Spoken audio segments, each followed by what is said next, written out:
He was bought and sold like a prized jewel, displayed in silken robes to amuse the whims of a distant emperor. No child is born dreaming of life behind brocade curtains, shackled to the twisted pleasure of powerful men. Yet this was the fate of many beautiful boys in ancient China, chosen, pampered, then discarded, in ways more brutal than even the harshest battlefield death. The tragic life of a male concubine was no simple courtly romance, but a story steeped in manipulation, humiliation, and profound human suffering.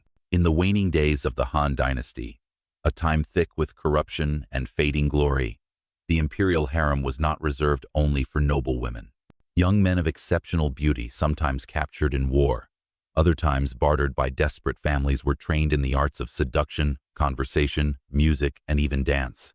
The ancient Chinese called them nanguan, male courtesans who served emperors and powerful nobles alike. While female concubines competed for influence through childbearing, male concubines were valued for companionship, diversion, and the polished charms of courtly grace. Their bodies became pawns in the politics of power, their lives dictated by men who demanded devotion yet offered no guarantee of safety. At first glance, the male concubines' lives might have seemed lavish. They lived in palaces scented with sandalwood and decorated with priceless scrolls, their skin tended by skilled servants, their every desire for fine silk or gold ornaments satisfied by the whim of their masters. They learned poetry to flatter an emperor's ear, perfect calligraphy to write his love letters, and exquisite manners to charm visiting dignitaries. But this splendor hid an inescapable truth: they had no freedom, no voice, and no real power. They were prized precisely because they could be possessed. If they lost the emperor's favor, they could be demoted, beaten, or exiled without trial. Their beauty turned from a blessing to a curse overnight. One such youth was Lin Yi, a fictional yet historically grounded figure woven from the countless nameless nanguan who passed through the courts. Lin Yi was a peasant son from the southern provinces, sold at 12 years old to a slave broker who specialized in the boy markets that flourished along the Yangtze. His features were so delicate that traders believed he might fetch the price of a small fortune, enough to pay off the debts of a starving family. Lin Yi was soon taken north to Luoyang, where he was trained in the House of Harmonious Virtue, a finishing school for male concubines, so refined that even the emperor's agents sought out its graduates. The House of Harmonious Virtue was a place of cruel contradictions. Within its rose-scented walls, boys were taught to read, to dance, to play the qin, and to serve tea according to court ritual. Every moment of their day was choreographed, every expression studied. A slight misstep, a crooked smile, an impolite glance could lead to whippings or days without food. Their instructors were former concubines themselves, merciless in upholding the strict codes of beauty and obedience. Lin Yi, with his quick mind and flawless face, excelled, even as he watched other boys break beneath the constant fear and punishment. At 16, Lin Yi was selected to join the inner palace. Here, behind towering red-lacquered gates, he would serve the Emperor Xian of Han, a ruler desperate to preserve his fragile authority, as warlords carved the empire apart. The emperor was a lonely man, his wife occupied with her own intrigues, his concubines competing viciously for sons and influence. Lin Yi, presented as a novelty, was expected to soothe the emperor's anxieties with song and gentle conversation. His voice, clear as crystal, charmed the court. His beauty became legend, and with that legend came jealousy. Other concubines whispered poison into the emperor's ear, painting Lin Yi as untrustworthy, too ambitious, a spy from a rival family. Eunuchs, seeing Lin Yi's growing favor, plotted to bring him down to protect their own influence. Lin Yi had no allies, no kin, and no way to defend himself in the brutal hierarchy of the Forbidden City. His rise to favor was as dangerous as it was dazzling, for every night he spent at the emperor's side increased the target on his back. But for now, Lin Yi glowed like a lantern in the darkness of the emperor's troubled reign. In a palace where loyalty was as cheap as rice, he alone brought laughter to a weary sovereign. For a fleeting moment, he felt as if his suffering had earned him a place of safety. He did not yet know that behind every silken screen, a dagger waited to fall. Lin Yi's place in the emperor's private chambers brought him privileges beyond imagination. Exquisite meals prepared by the finest chefs, embroidery sewn by palace maidens from the richest brocades, perfumes rare enough to bankrupt a lord. Yet even surrounded by this luxury, Lin Yi could feel the walls closing in. Every gift came with a price. Each night he was summoned to sing by the emperor's side. His presence was not simply a delight, but a test of loyalty. The ruler's trust was as fragile as porcelain, ready to shatter with the smallest hint of disobedience. The other concubines, men and women alike, seethed with resentment. Rumors flowed through the palace like poisoned ink, that Lin Yi would soon be granted lands, that he had turned the emperor against his senior ministers, that he sought to rule from behind the curtain. It did not matter that none of these stories were true in the politics of the court. Perception was reality. And so, conspiracies began to tighten around him. Among Lin Yi's most dangerous foes was the Grand Eunuch Cao, a man who had survived countless regime changes by mastering the art of intrigue. Cao had built a network of spies throughout the harem and beyond, ensuring no rival could rise without his knowledge. Lin Yi's sudden influence with Emperor Xian threatened to upset this delicate balance. If the emperor's heart was captured by a mere concubine, Cao feared his own power would wither, and that he could not allow. It started subtly. Lin Yi's food was changed without warning, bringing cramps that left him too weak to dance. His costumes were torn or stained just before an important ceremony. His attendants were mysteriously replaced, one by one, until he was surrounded by strangers who watched him with cold, assessing eyes. When he tried to complain, the eunuchs smirked and called him paranoid. Even Emperor Xian, distracted by war reports and growing rebellion in the provinces, had less time to spare for the gentle concubine who once eased his nights. Lin Yi tried to hold on to hope. In the hush of the evening, he would practice verses of poetry alone, reminding himself that he had survived far worse the slave markets, the cruel lessons of the house of harmonious virtue, the first terror of being sold to a man whose power could snuff out his life with a word. He had always endured. But something had changed. The threat now was not a whip or a shouted command, but 1,000 invisible cuts. He was being unmade, piece by piece. One night, Emperor Xian summoned Lin Yi for what should have been a joyous banquet. Foreign envoys had sent tribute, and the emperor wished to celebrate with music. Lin Yi, dressed in his finest silk, hair pinned with gold blossoms, trembling with the old excitement of performing. But when he entered the hall, he sensed the danger immediately. The other concubines sat with expressions carefully blank, their eyes flicking toward him with barely concealed triumph. The emperor looked tired, distracted, half drunk already. Lin Yi took up the chin and began to play, fingers steady despite the churning fear in his gut. The song was soft, sorrowful, a melody of farewell. Its notes echoed against the pillars, and for a moment even the gossip fell silent. But halfway through the performance, a voice rose from the shadows accusing him of treason. A concubine named Lady Hong, favored by one of the emperor's most powerful generals, stepped forward with a trembling letter, claiming it was proof that Lin Yi had conspired to poison the emperor and rule in his place. The music faltered. Lin Yi looked at the emperor, pleading for a sign of trust, but found only suspicion clouding the monarch's eyes. Guards moved in, rough hands pulling him away from the instrument, twisting his arms until he cried out.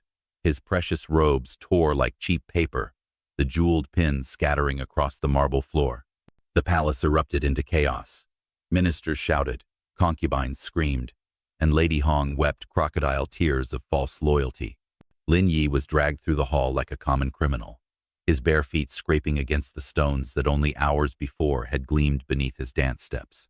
He tried to speak, to explain, but no one listened. The emperor turned his face away, unwilling to risk appearing weak by defending a concubine accused of treason. In that moment, Lin Yi understood how truly alone he was.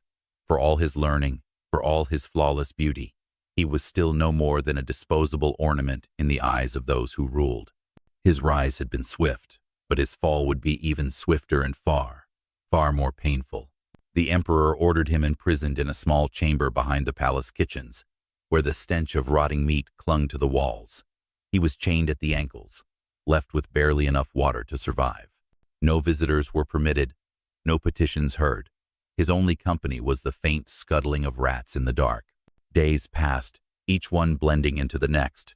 Lin Yi could barely stand from weakness, his mind drifting between fever dreams and the crushing reality of betrayal. Each time the door opened, he braced for torture or execution. Yet no one came with a blade, not yet. The waiting was its own agony, a slow erosion of spirit far crueler than a quick death. In the suffocating gloom of his cell, Lin Yi replayed the night of his downfall over and over, searching for some clue that might have spared him. But the answer was as unyielding as the iron shackles around his ankles. There was nothing he could have done. The court had no place for a concubine whose grace had become too threatening. Beauty, once his sole protection, had turned into a blade pressed against his own throat. The days bled together, each one measured by the meager splash of water the guards allowed him. His once flawless skin became rough and bruised, his slender fingers swollen from the cold. Lin Yi had been taught that silence was a virtue, but now it was a punishment. He tried to compose poems in his mind to keep sane, but the words turned to ash. Even the delicate skills that once saved him song, dance, the arts of conversation were useless now. At last, the cell door swung open with a jarring shriek, and a group of eunuchs filed in. Leading them was Grand Eunuch Cao, whose face seemed carved from stone. Lin Yi summoned what remained of his courage and tried to bow, but the chain bit cruelly into his flesh. Cao looked him over, neither triumphant nor pitying, simply calculating. "You have been accused of treason," Cao announced, his voice as thin and sharp as a knife. "The emperor is merciful, but the law is the law. You will be interrogated." Lin Yi wanted to protest, but one look at Cao's dead eyes crushed his resolve. Two eunuchs stepped forward, carrying bamboo rods and thin ropes. Lin Yi's heart pounded so loudly he thought it might burst. As they bound his wrists behind him, he tasted bile in the back of his throat. The torture was methodical. They did not beat him in rage, but with the cold efficiency of men trained to break bodies without killing them. Strikes to the soles of his feet, lashes across his back, a stick between his fingers crushed until he screamed. These were designed to extract a confession. Lin Yi had nothing to confess, and that only made them beat him harder. Between sessions, they left him hanging by his arms from a wooden beam until his shoulders felt torn from their sockets. When he fainted, they splashed him with vinegar to wake him. The questions were always the same. Who paid you to poison the emperor? Who commanded you to betray him? No matter how many times he said the truth that he had done nothing, that he was loyal, they refused to believe him. Or perhaps they never intended to believe him at all. Outside the palace, rebellion was tearing the empire apart. The warlords, seeing a weak emperor, seized city after city, plunging the realm into chaos. The court needed a scapegoat to quiet rumors of treachery, and Lin Yi, the foreign-faced peasant boy who had risen too high, was the perfect sacrifice. One night, after days of torment, Cao returned alone. He dismissed the guards and studied Lin Yi for a long moment, as if regarding a broken statue. "You could have been clever," Cao sighed. "You could have served quietly. You might have lasted years, perhaps even secured a place of comfort." Lin Yi's voice cracked with exhaustion. "I was loyal. Loyalty is cheap," Cao replied with a flick of his sleeve. "Only fear lasts." Then he turned away, leaving Lin Yi half-conscious, chained in a pool of his own blood. The meaning was clear. Lin Yi would not die yet. He would linger, a living lesson to any other concubine who dared to dream of power. The seasons shifted as Lin Yi lay in his stinking cell. Outside, the plum blossoms were blooming, the scent sometimes drifting faintly on the breeze through a crack in the wall. The memory of the garden, where he once strolled with the emperor in happier days, cut deeper than any whip. But somewhere inside him, a spark refused to die. Lin Yi had seen too much suffering, too much injustice, to simply give up. When the guards came to drag him before the emperor one final time, he steadied himself. If he was to die, he would do so with what remained of his dignity intact. They hauled him through the palace, past the grand gates where carved lions glared down like silent judges. The sight of the golden rooftops, gleaming even under a cloudy sky, twisted something in his chest. For so long, those gilded tiles had been the symbol of hope, a place where a poor boy might find safety. Now he saw them for what they were, a cage built from dreams. In the throne hall, Emperor Xian sat in silence, gaunt and haunted. Lin Yi was forced to kneel, his legs refusing to hold him up. The emperor could not meet his gaze at first. Only after a long moment did he glance at the boy he once cherished. "Lin Yi," he murmured, the name barely a whisper. "Did you ever plot against me?" Lin Yi swallowed hard, blood rising in his throat. "Never, my lord." "Bun." The emperor closed his eyes, as if pained by the answer. Around them, courtiers watched hungrily, eager for blood. The emperor's own weakness was on trial that day, and they would not permit sentiment to soften the blow. "I have no choice," the emperor finally said, voice hollow. "They demand punishment." Lin Yi bowed his head, tears carving tracks through the dirt on his face. "Then I am already dead." At that, a single tear fell from the emperor's eye, but he said nothing more, only motioned for the guards to take Lin Yi away. The sentence was decided. There would be no further trial, no appeal. In the eyes of the court, his fate was sealed. Lin Yi was led through the labyrinthine halls of the palace one last time, past lacquered screens painted with phoenixes and dragons, past gardens where the sound of nightingales had once cheered him. Now, those same pathways felt like the corridors of an execution ground. The guard's hands on his arms were cold and unyielding, dragging him toward a place no courtier ever wished to see, the Imperial Judicial Pavilion, where punishments were carried out in secret, away from the eyes of foreign envoys and visiting nobles. Inside, the air was stale with the stench of old blood. Instruments of torment lined the walls, racks, iron collars, bamboo rods stained with centuries of suffering. Lin Yi tried to steady his breathing, reminding himself that no cry would help him now. The emperor had spoken. The sentence would be carried out. The torturers moved efficiently, binding him to a rough wooden bench, stripping him of what was left of his tattered finery. His beauty, once celebrated, was now a source of scorn. Some of the palace men spat at him as they passed, sneering at the snake who tried to poison the Son of Heaven. There would be no final meal, no prayers, no comforts. Lin Yi was only an example now, an offering to the court's insatiable need for stability. They began with beatings, methodical and measured to prolong suffering. Each blow seemed to echo in the hollow of his chest, drawing out pained gasps until he could no longer breathe properly. His mind began to fracture, flashing with memories of happier times, the first time he'd made the emperor laugh, the scent of plum blossoms in early spring, the thrill of dancing before an audience that adored him. All of it felt impossibly distant, like a story from another life. When his consciousness began to fade, cold water was thrown over him, jolting him back to awareness. There was more yet to endure.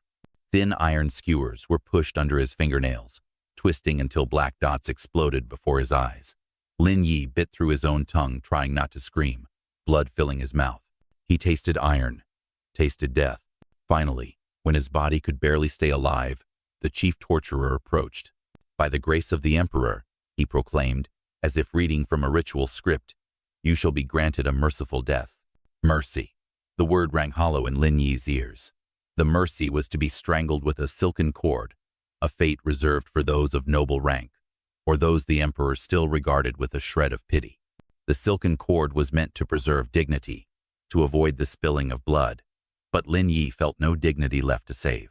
They tied the cord around his slender neck, pulling it tighter until his vision began to spark with light. In that final moment, Lin Yi's mind was clear.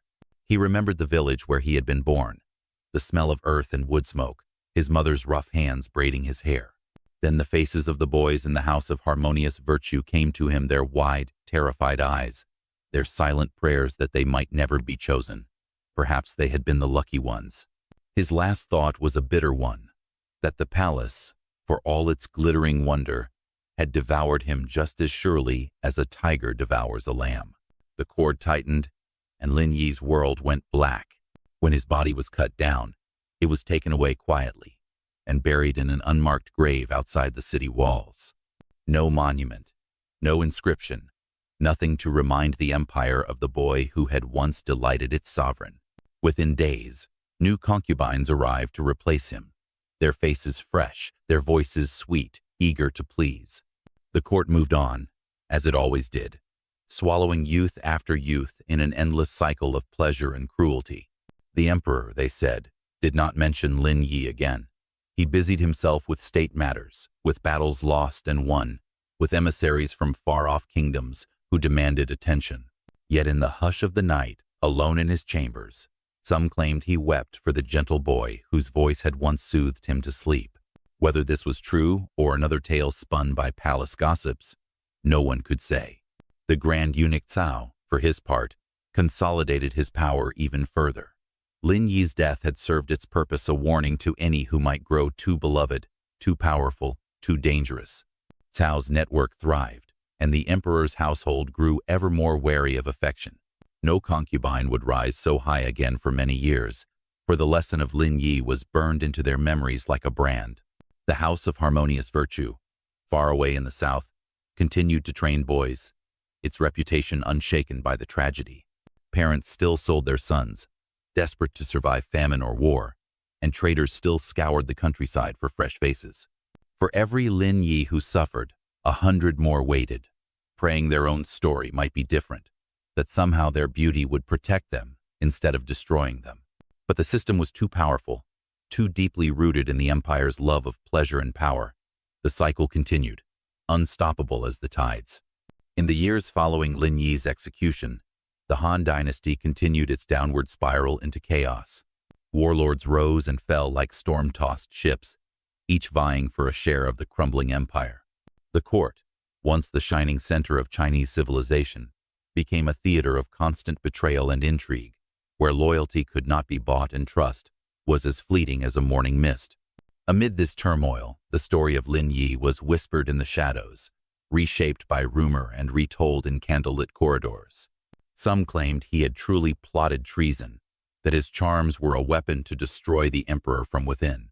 Others believed he was nothing but a gentle youth, destroyed by jealous rivals who feared the emperor's growing affection. Over time, the details blurred, but one thing remained certain. Lin Yi's name became a cautionary tale. The other concubines, male and female alike, never forgot the lesson of Lin Yi's fate. They learned to bow lower, to smile, with perfect obedience, never revealing a trace of ambition.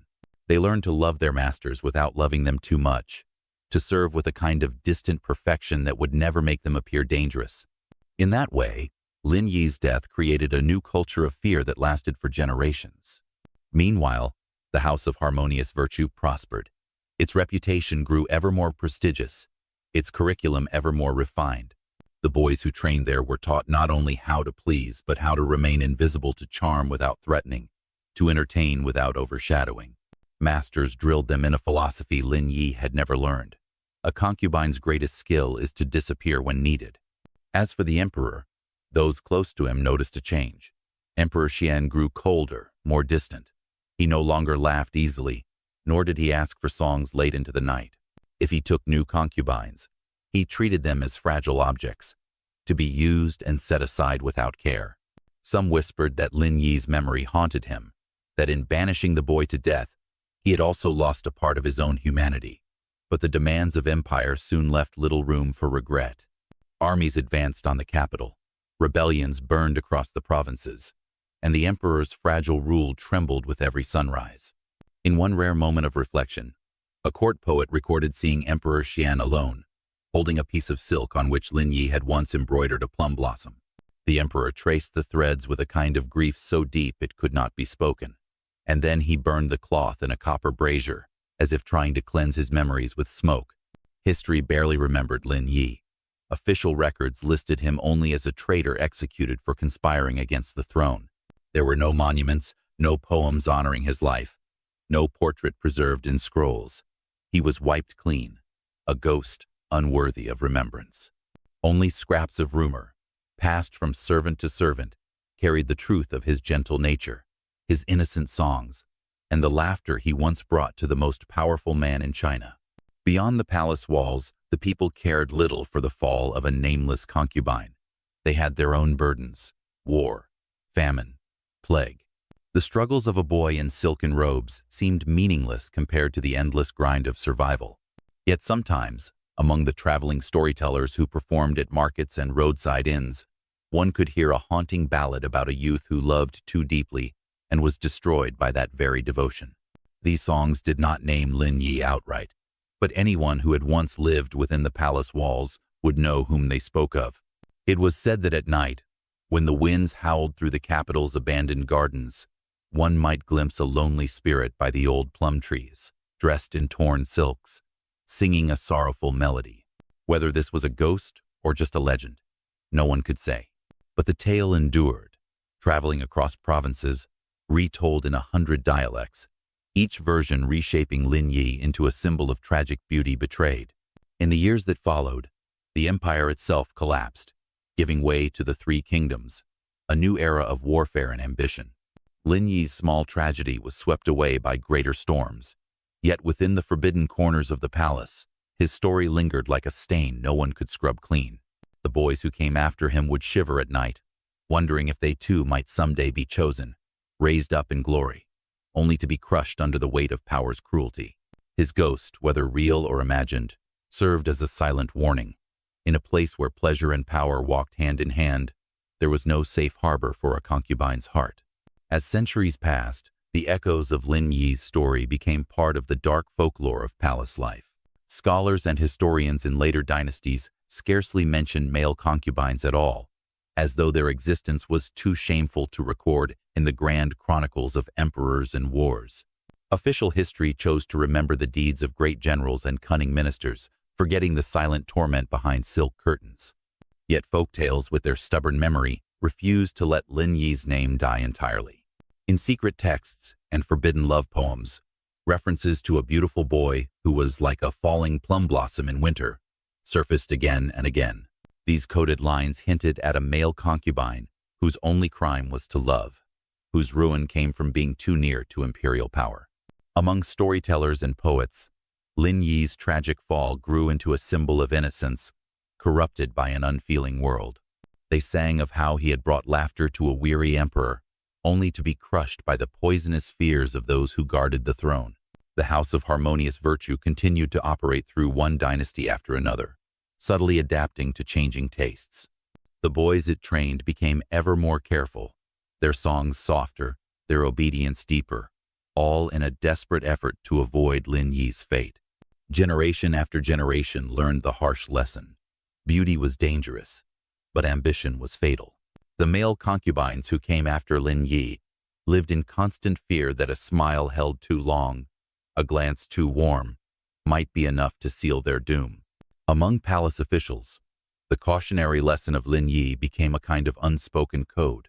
If a concubine grew too favored, someone would murmur, "Remember the plum blossom," and the name alone would be enough to warn the emperor to show restraint.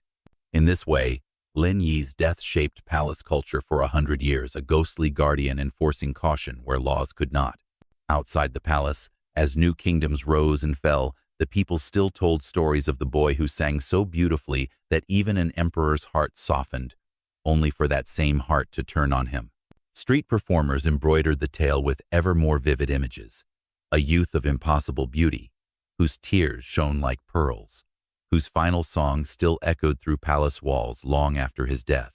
In village theaters and roadside puppet shows, children wept for Lin Yi, even if they did not know his name. And so Lin Yi lived on, not in the scrolls of official historians, but in the breath of storytellers. His tragedy became a mirror for all who suffered under the ruthless logic of power, reminding them that no amount of talent or grace could protect a powerless soul from the whims of emperors. Lin Yi was every servant who loved too much, every child sold to buy one more harvest of rice, every dreamer whose gift was crushed under the boot of fear. In the final measure of his life, Lin Yi left no children, no heir to carry his name. But his story, passed in whispers and songs, became a legacy of its own. Each generation reimagined him, sometimes a rebel, sometimes a saint, sometimes a demon, but always a victim of a world that prized beauty while destroying it. In that way, he became eternal, woven into the tapestry of China's hidden histories. At last, we are left to reflect on what Lin Yi's short and brutal life means. Was he a tragic hero, a cautionary lesson, or simply a boy swept up in forces beyond his understanding? Perhaps he was all of these. In a palace where loyalty was meaningless, where love was poisoned by ambition, Lin Yi stood out for his gentle spirit, a candle snuffed out by a cold wind. As the years turned and dynasties came and went, the question lingered like a wound that could never heal. How many other Lin Yis were lost, nameless, voiceless, their only legacy a ghost's cry among plum blossoms? In the end, Lin Yi's tale forces us to see the human cost behind the grandeur of empire, to wonder how many lives were sacrificed so one man might feel adored for a night. And so, dear viewer, if you find yourself moved by his fate, ask yourself this. In the world today, how many still sell their hearts for the illusion of power, only to be cast aside? Let us remember Lin Yi not as a traitor, not as a concubine, but as a soul who longed to be free. May his voice, however faint, echo through the halls of history, reminding us never to mistake gilded cages for kindness.